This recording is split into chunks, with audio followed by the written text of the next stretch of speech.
وعانا wanaagsan daawadayaal waa mar kale iyo barnaamijkeena xogta dahsoon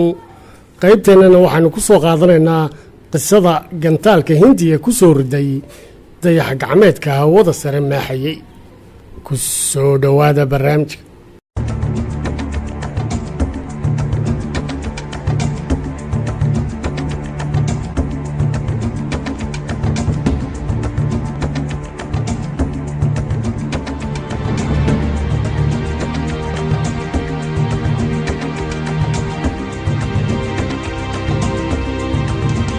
hay-adda sahaminta hawada sare ee dalka Mareykanka ee NASA ayaa cabasho ka muujisay fal tijaabo ah oo dalka Hindiya gantaal kuwa dagaalka ah ku lishaamay oo ku soo riday dayax gacmeed maaxay hawada sare. hay-adda NASA waxay sheegtay in falka ay Hindiya 27 bishan ina dhaaftay ee Maarch ay gantaalka ku dhufatay ee ku soo riday dayax gacmeed ay iyadu leedahay oo maraya hawada sare inuu ahaa fal qadhaadh oo aan wanaagsanayn uuna keeni karayay inay xaalado fawdo ay ka dhacaan hawada sare. agaasimaha hay-adda NASA Jim Bridenstine oo salaasadii ay soo xigatay warbaahinta reer galbeedku waxa uu sheegay in burburkii dayax gacmeedka ay Hindiya soo riday uu khatar geliyay xarunta isgaarsiinta caalamiga ee hawada sare, isagoo intaa ku daray in shakiga laga qabay in burburkii dayax gacmeedkaasi uu waxyeeleeyo xaruntaasi isgaarsiineed ay qiyaastiisu ahayd 44%,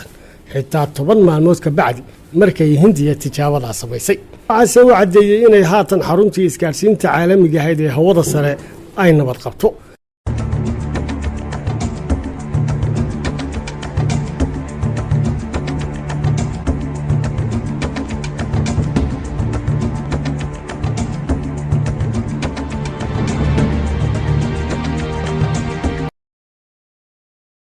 agaasimaha guud ee hay-adda NASA waxa uu sheegay inay lama huraan tahay inay NASA dhaqaajiso xarunta si looga nabadgeliyo burburka dayax gacmeedkii Hindiya soo riday oo aan weli ka soo dhammaan hawada sare, amaba haddii tan oo kale ay timaado mustaqbalka sidii xarunta looga duwi karayo halka ay ku taallo ee hawada sare ka mid ah si looga badbaadiyo waxyeello soo gaadha. xukuumadda Mareykanka ayaa iyana dhacdada ka hadashay waxaana uu siihayaa xilka wasiirka difaaca ee dalka Mareykanku Patrick Jonathan ku tilmaamay tijaabada noocan ee Hindiya samaysay mid xaalad deganaansho la'aaneed ka abuuraysa hawada sare, waxyeello aan laga soo kaban karinna ay ka dhalan karto. waxaana uu Mr Patrick tilmaamay in fariintiisa uu diraya ay tahay in aynu dhammaanteen ku noolnahay hawada sare, sidaa darteed aynu ka ilaalino inay meel fawda noqoto, isagoo intaa ku daray inay Mareykanku weli daraasadeynayaan tijaabadii Hindiya samaysay.